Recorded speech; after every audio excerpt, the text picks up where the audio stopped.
Después que más activado, insuficiencia cardíaca, fiebre reumática. Esto tiene que dar bien. Ya, entonces comenzamos, ¿ya? Silencio. Fiebre reumática todavía. ¿Cómo? La siguiente es la Sí, la siguiente más vamos a llevar fiebre reumática. La siguiente, ¿qué fecha ya es? 27, sí. Sería el último tema, ¿no? Y luego el subsiguiente ya es 4, 3. 3. Ahí sería su examen, ¿no? Y el subsiguiente ya comenzaríamos con ustedes, ¿ya? Vamos a ir alternando, ya. Un grupo expone, un grupo yo, así. O bueno, un grupo expone, luego yo, así. ¿Ya?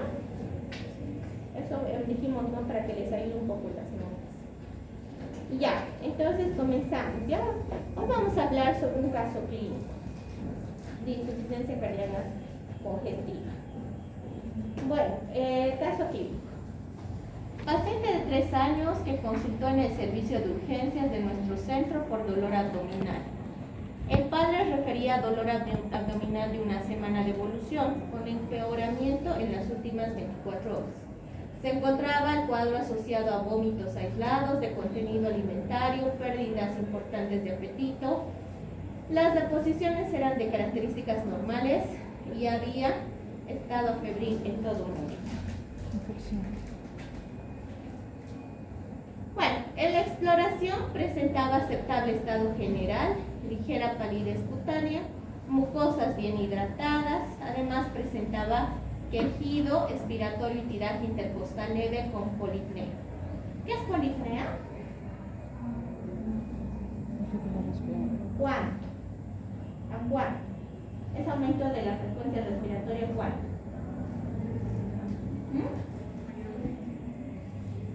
Depende, ¿no, chicos, del grupo etario, ¿ya? Porque no es lo mismo, ¿no? Por ejemplo, la frecuencia respiratoria en un neonato es de 30 a 50. De un lactante mayor, más o menos es entre 40, 30, ¿no? Y por lo menos en la etapa escolar es entre 25 a 30. Y a los niños más grandecitos, ¿no? De 12 años ya es, ¿no? Casi la misma frecuencia respiratoria que el adulto, que es de 16 a 24, ¿ya? Eso tienen que tomar en cuenta. ¿Qué edad tenía este niño? 3 añitos, ¿no? Entonces ha debido estar su frecuencia más o menos entre 40 a 50, ¿no? Para decir que es un COVID-19. A ver, a la auscultación pulmonar no ponía de manifiesto alteraciones en la ventilación ni ruidos sobreañadidos. El abdomen era blando, depresible, con leve dolor a la palpación a nivel de fosa ilíaca derecha, sin masas ni megalias y sin signos de irritación peritoneal. La frecuencia cardíaca era de 145 latidos por minuto. La frecuencia respiratoria, aquí está, 46 respiraciones por minuto. La tensión arterial 87 a 50 y la saturación era del 100%. En la auscultación cardíaca era audible un ritmo de galope, pero sin soplo. ¿Qué les llama la atención de aquí? El soplo. ¿Qué? Está bien. El soplo. ¿Qué les llama la atención? ¿Qué te llama la atención, Maribel? El ritmo de galope. Es el ritmo de galope. ¿Qué más? En los signos vitales, la frecuencia cardíaca para un niño de 3 años es adecuado, 145. No. Entonces este niño estaba taquicárdico y además polipneico, ¿no? Porque su frecuencia respiratoria era de 46. Su presión arterial estaba adecuada para su edad, 3 años. Esa es la presión arterial. La frecuencia cardíaca, lo mismo, chicos, varía de acuerdo a la edad, igual que los niños. Por ejemplo, un neonato, su frecuencia cardíaca, ¿saben cuánto es? ¿Cuánto? 140. Es de 140 a 160. Más o menos es casi igual a la fetocardia, ¿no? Cuando ustedes escuchen fetocardia, es más o menos ese valor de la fetocardia. Sale recién nacido tiene esa misma frecuencia. 140 a 160, ¿ya? Eso va disminuyendo con la edad, ¿ya? Por ejemplo, en lactantes mayores, más o menos es entre 120, 140 y va disminuyendo, ¿no? Hasta la edad más o menos de 12 años que tienen la misma frecuencia cardíaca, ¿no?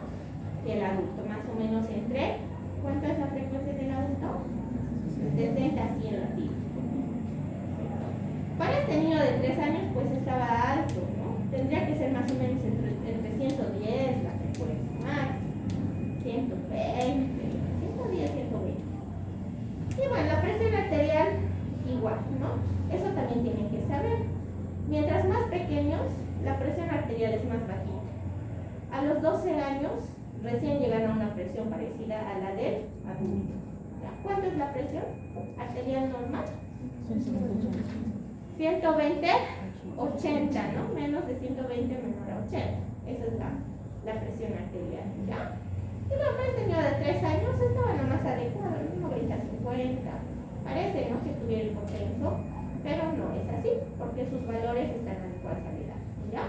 Y estaba saturando 100%. ¿Qué más? A la auscultación cardíaca dijimos que había un ritmo de galope, eso es lo que ha llamado la atención, ¿no? A ver, vamos, ¿qué más dice? Ante estos hallazgos clínicos, ¿qué se va a realizar? Una placa de tórax, dijimos, ¿verdad? Vamos a seguir repitiendo lo mismo. ¿Qué se observaba aquí? ¿A ustedes les parece un corazón normal? No. Es grande, ¿no? Ah, yo pensé que esto sería el cursor.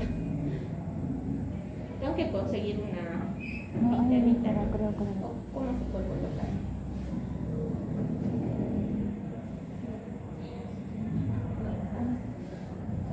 ¿Qué?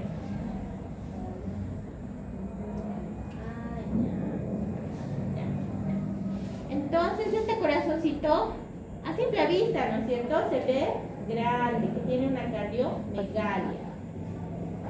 Y además, ¿qué más? Además hay infiltrados, ¿no? Esto ven, esto alrededor, ¿verdad?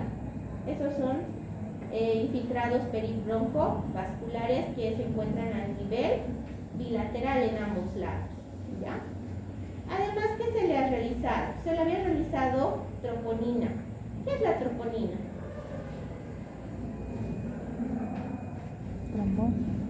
Son enzimas cardíacas, ¿ya? Entonces puede solicitar enzimas cardíacas, ¿ya? Y bueno, dice, ¿no?, que presentó de 0.24 nanogramos por ml de troponina, ¿ya? Además, ¿no?, igual, la enzima NT-pro BNP estaba igual, ¿no?, elevado, más o menos de 9030. Y además se le ha realizado lo que es una gasometría arterial, ¿ya? El pH estaba de 7.27. ¿Cuánto es lo normal? ¿Cuánto? Eso. Entonces estaba disminuido. ¿Qué quiere decir? ¿Hay una acidosis o una alcalosis? Acidosis, ¿no? Y aparte que el lactato se encontraba a mitad, ¿no?, de 1.7. Y el bicarbonato estaba bajo, ¿no? Porque ese no es el valor. ¿Cuánto es el bicarbonato normal? ¿Cuánto es, muchachos?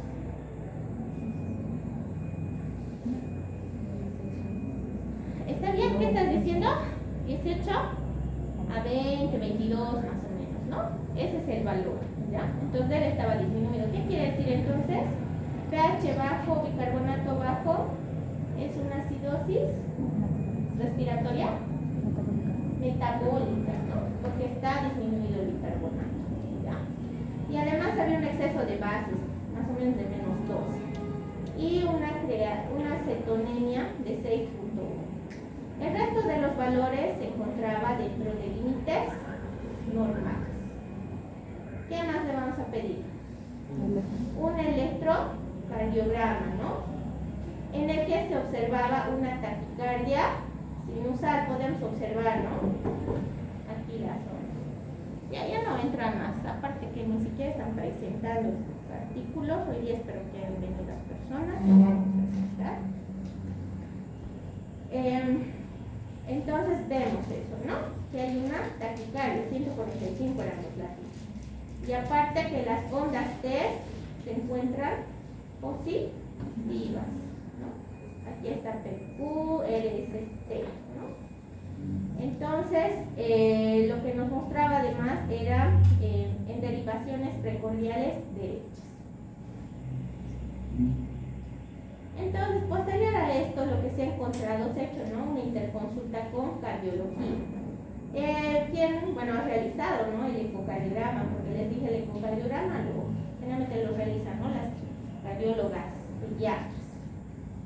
Y bueno, lo que ha encontrado era una miocardiopatía que se encontraba dilatada, no compactada, y aparte estaba acompañado de una insuficiencia mitral funcional.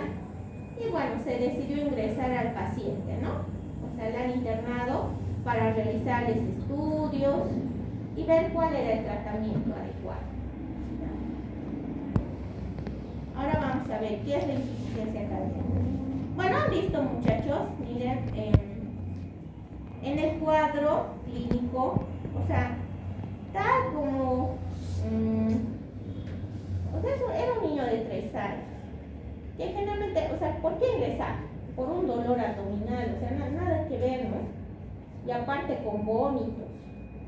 Pero miren, han indagado, han tomado los signos vitales, estaba taquicárdico, estaba polipneico, y otro que llamaba la atención era el tiraje. Estaba, ¿no?, con tiraje, con signos de dificultad respiratoria, aparte que estaba con tejido respiratorio. Entonces, miren, pueden ver, ¿no?, todo eso. Y aparte que a nivel de fosa ilíaca derecha, o sea, sí le dolía, pero no presentaba signos de irritación peritoneal, digamos, como para decir, puede ser una apendicitis. Y tampoco tenía fiebre, ¿no es cierto? A veces pueden confundir, ¿no? A veces el niño se pone taquicárdico frente al dolor, se pone taquicárdico frente a la fiebre, ¿ya? Pero en este caso no era ese cuadro, ¿no? Sino ustedes tranquilamente destapan el tórax y van a observar los signos de dificultad, ¿ya? Y siempre, ¿no?, tienen que tomar lo que es los signos vitales. Esto de la presión arterial a veces es un poco complicado tomar, porque no hay manguitos adecuados, ¿no? En muchos de los hospitales no hay manguitos para tomar la atención adecuada para el tamaño del niño. Eso es un poco complicado de tomar, ¿ya? Pero el resto lo van a tener, ¿no es cierto? Ya, vamos entonces. ¿Qué es la insuficiencia cardíaca? A ver quién, ay, es que no me acuerdo sus nombres, chicos, a la única es Maribel. Maribel, si quieres algo, no hay problema. No, ya no quiero saber. Ya, vamos, tú. ¿Qué entiendes por insuficiencia cardíaca? Ya, he dicho que tienen ustedes que estudiar. Clase que venga, clase que tienen que venir a estudiar. Por lo menos leyendo y tener algo de idea. ¿Qué es insuficiencia cardíaca?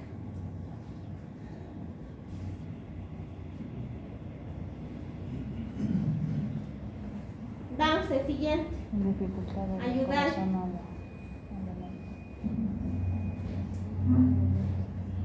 ¿Qué es insuficiencia cardíaca?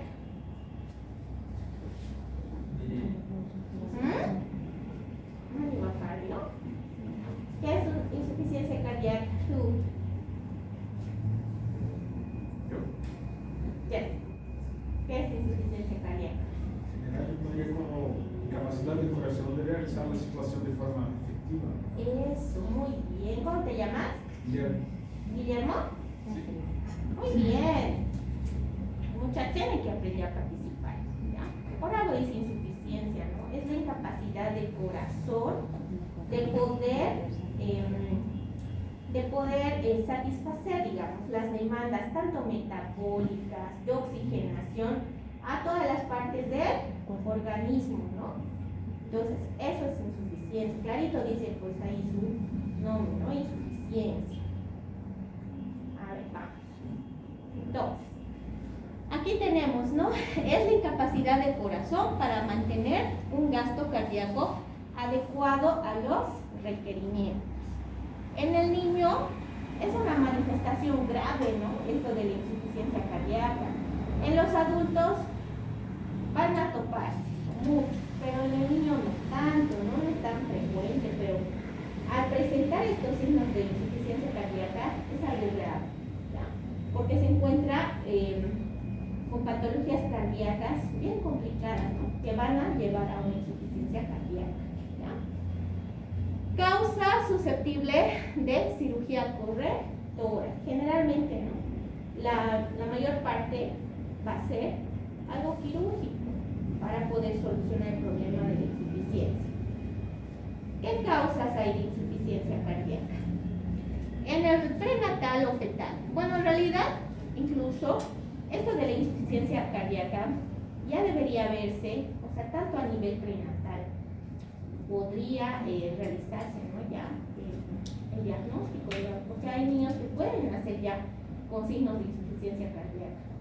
Entonces, a nivel prenatal, ¿cuáles son las causas más frecuentes? Puede llevar una anemia grave, una taquicardia supraventricular, el bloqueo auriculoventricular completo. Esas son las dos causas más frecuentes, ¿no? Que llevan ya a nivel de o en la etapa prenatal. En el recién prematuro, en el recién nacido prematuro, generalmente lo lleva una sobrecarga de líquidos, y esto es lo que dijimos siempre, ¿verdad? Del conducto arterioso persistente, ¿se acuerdan, verdad? Yo creo que va a ser una pregunta de examen porque ya nos mencionó muchas veces.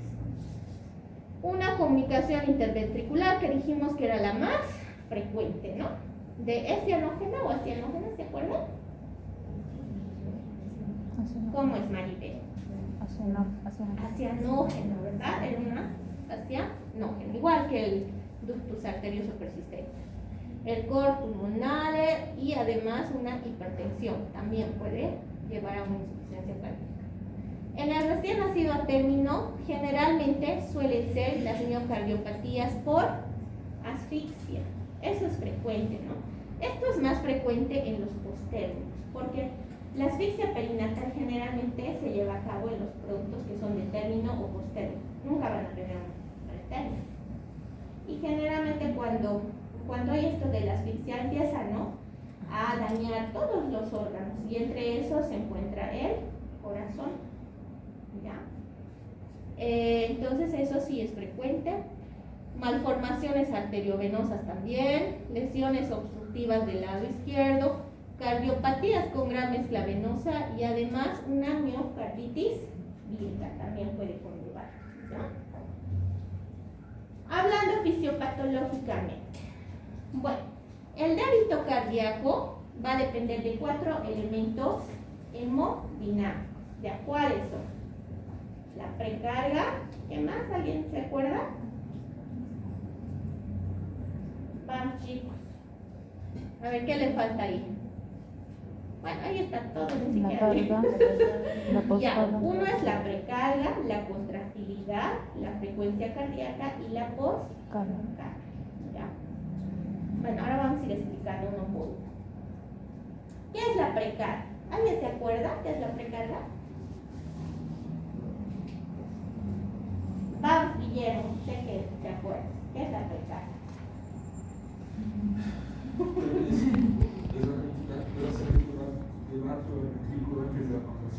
Eso, muy bien, Guillermo. Eso es la cantidad de la sangre que va a recibir el ventrículo durante la diástole, ¿ya? Y generalmente esto se debe a qué, o sea, ¿qué interviene aquí? ¿Qué interviene?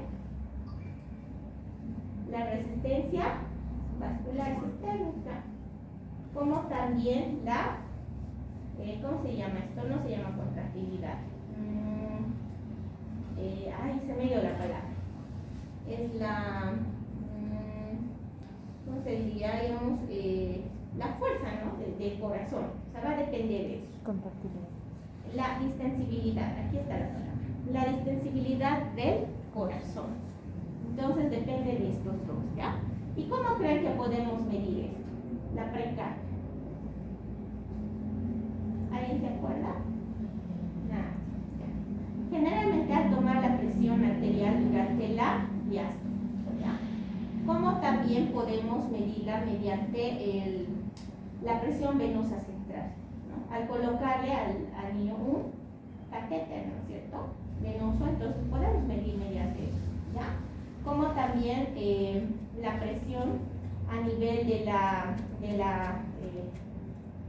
a nivel de la se me recordar, se me fue. Siguiente. Se me voy a acordar. La contractilidad. ¿Qué es la contractilidad? ¿Te acuerdas? ¿Qué es la contractilidad? Bueno, su nombre lo dice, ¿no? Es el estado ionotrópico del corazón. O sea, es la capacidad de la contracción del corazón, ¿ya? ¿Y cómo se puede medir la contractilidad? ¿Ustedes creen que se puede? Mediante el ecocardiograma, ¿no? Le hacemos un ecocardiograma y vamos a ver la fuerza de la contracción, cómo se está contrayendo, ¿ya? ¿Qué más? Dijimos, también está la poscarga. ¿Qué es la poscarga, Guillermo? La poscarga tiene que ver con la resistencia que el ventrículo tiene que hacer para romper la presión de la... Eso, muy bien, Guillermo. Es la fuerza, ¿no es cierto?, que va a presentar el ventrículo a la resistencia, ¿no es cierto?, que va a llegar con la sangre, ¿no? Esto generalmente es durante la sístole, ¿ya?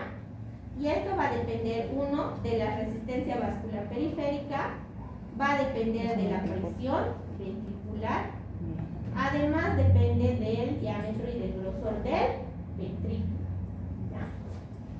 De las paredes, ¿no?, del ventrículo. Y luego vemos lo que es la frecuencia. ¿Qué es la frecuencia? Ahí ven. ¿Qué es la frecuencia, chicos? Vamos a ver. Los latidos. No me acuerdo su nombre. ¿De latidos?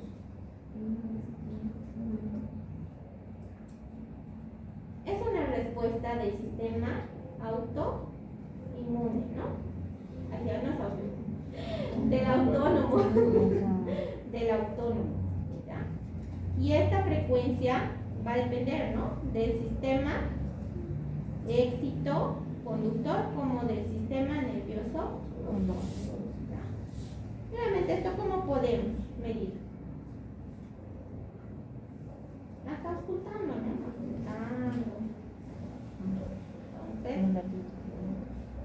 Entonces, de todo eso, bueno, depende, ¿no?, de esos 4 factores hemodinâmicos. Hablando fisiopatológicamente, seguimos con la fisiopatología. Esto es de acuerdo a la clínica, ¿ya? Hablando fisiopatológicamente, generalmente en el adulto, la clínica lo vamos a ver de 2 formas, ¿ya?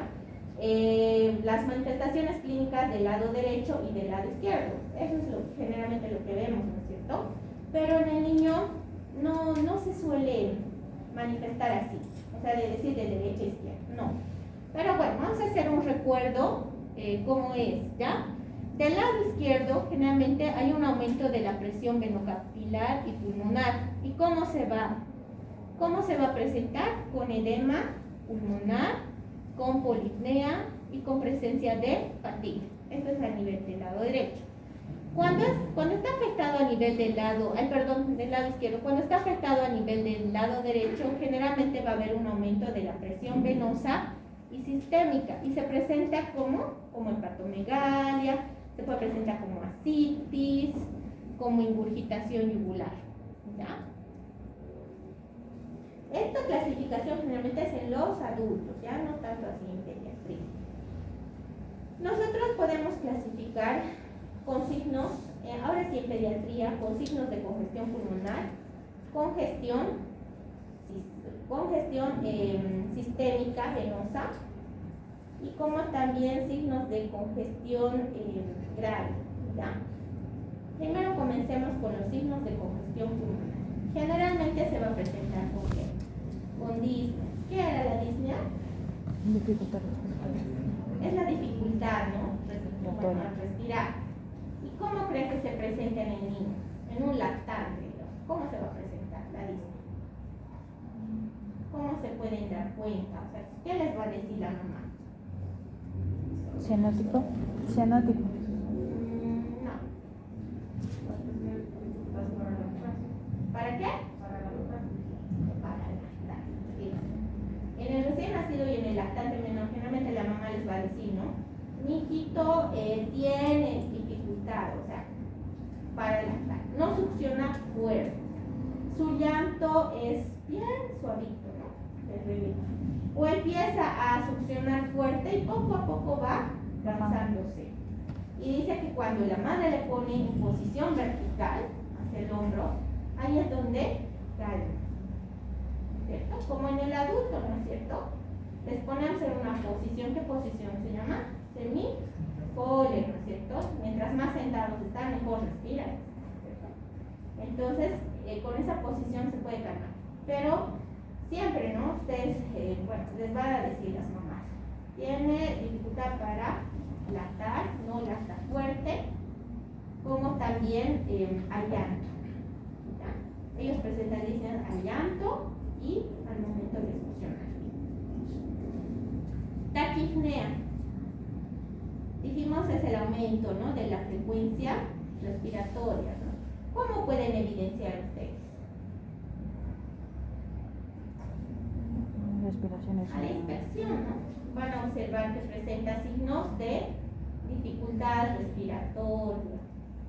Puede haber retracción marcada a nivel intercostal, puede haber disociación toracoabdominal y obviamente su respiración va a ser rápida, acelerada, ¿ya? Y en otros casos también se puede presentar con cianosis, ¿no? Que eso es, dijimos, no es tan frecuente, ¿no es cierto? Pero también puede ser un signo de congestión pulmonar, ¿ya? Bueno, aquí podemos ver, ¿no? Radiografías que nos muestra una cardiomegalia, como también nos puede mostrar, ¿no? Presencia de congestión pulmonar. Generalmente se va a mostrar como un edema alveolar, ¿ya? Aquí, ¿no? Donde las flechitas nos están mostrando. Muy chiquita mi imagen, ¿no? No lo he podido agrandar. Ya. Posteriormente hay signos de congestión venosa o sistémica, también se puede decir, ¿no? En estos casos se va a presentar hepatomegalia, ¿ya? Bueno, hepatomegalia que generalmente ustedes se van a poder dar cuenta en los niños más grandes, ¿ya? No en los niños tan pequeños. Y bueno, la ingurgitación yugular lo mismo, se presenta más en los niños grandes, ya más o menos de 10, 12 años. Además que hay edemas periféricos, ¿no? A nivel de miembros inferiores pueden presentar edemas, que generalmente en el lactante y en el recién nacido no se hacen de manifiesto. Bueno, también tenemos que ver cuáles son los mecanismos de compensación. En los mecanismos de compensación se va a activar lo que es el sistema simpático, ¿ya? ¿Qué va a pasar? Va a haber un aumento a nivel de las catecolaminas. Uy, ahora no se lee el amarillo.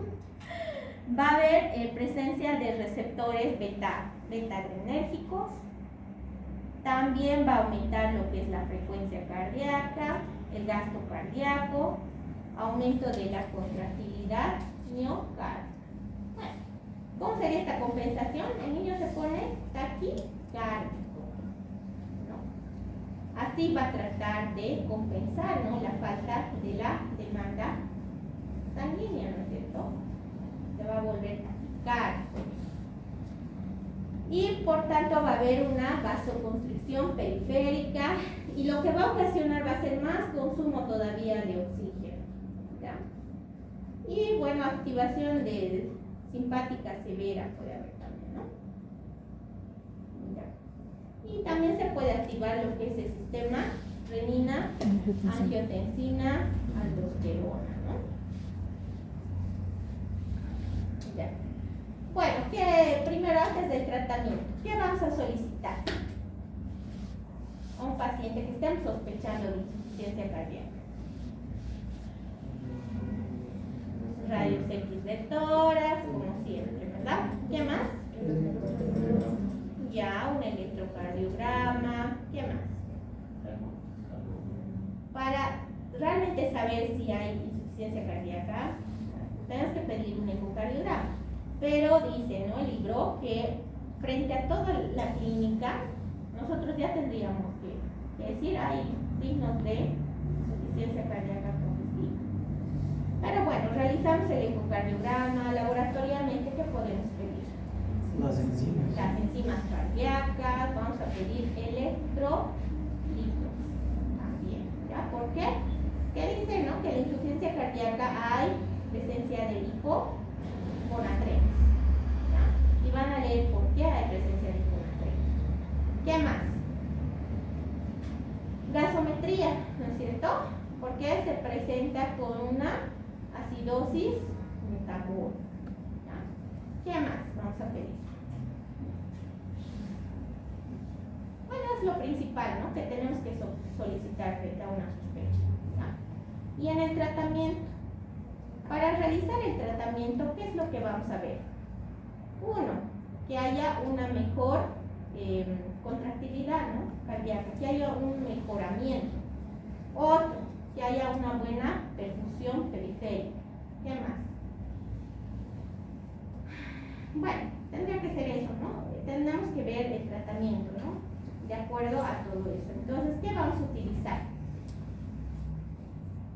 Vamos a utilizar primero diuréticos. Podemos utilizar diuréticos, generalmente ¿cuáles? Utilizamos la furosemida, utilizamos lo que es la hidroxiclorotiazida, ¿ya?, como también la espironolactona, ¿ya?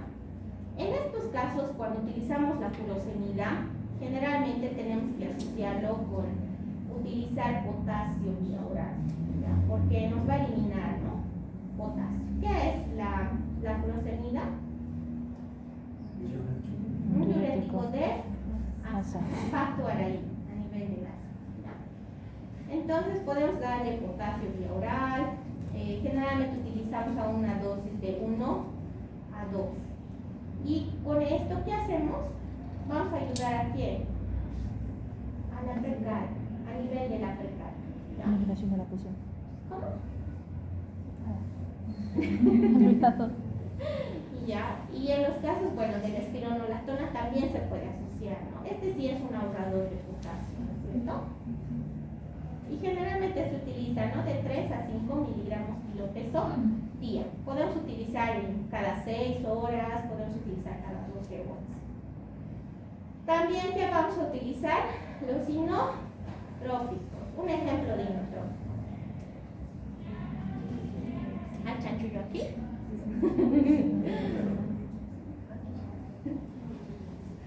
Ya. ¿Cuáles? ¿Cuáles son los inotrópicos? La dobutamina, la dopamina, ¿no?, la noradrenalina, esos utilizamos. Y esos van a mejorar lo que es la contractilidad cardíaca, ¿ya? Entre otros podemos utilizar lo que son la digoxina, que eso también, ¿no?, va a ayudar igual con la contractilidad. Y también podemos utilizar, ¿no?, lo que son los vasodilatadores, que estos van a ayudar a nivel de la postcarga, ¿ya? Estos son el nitrogluciato, el captopril y la hidralacina, ¿ya? Y entre otros podemos utilizar los inhibidores, ¿no?, de la fosfodiesterasa, como ser la mirinona, ¿ya? Y los beta bloqueadores, ¿no?, como ser enalapril, como ser el carvedilol, el metoprolol, esos podemos utilizar. ¿A qué grupo pertenecen estos? A los IECAS, ¿no? Inhibidores de la angiotensina. De enzima, ¿no? Angiotensina. Bueno, ¿han entendido, muchachos? ¿Tienen alguna duda? Bueno, visto, no es tan difícil el tema de cardiopatías, insuficiencia cardíaca, cardiopatías, no es difícil, ¿ya? Bueno, ahora lo que vamos a dividir ya en grupos para que empiecen a exponer. ¿Ahí tienen alguna duda acerca de esto?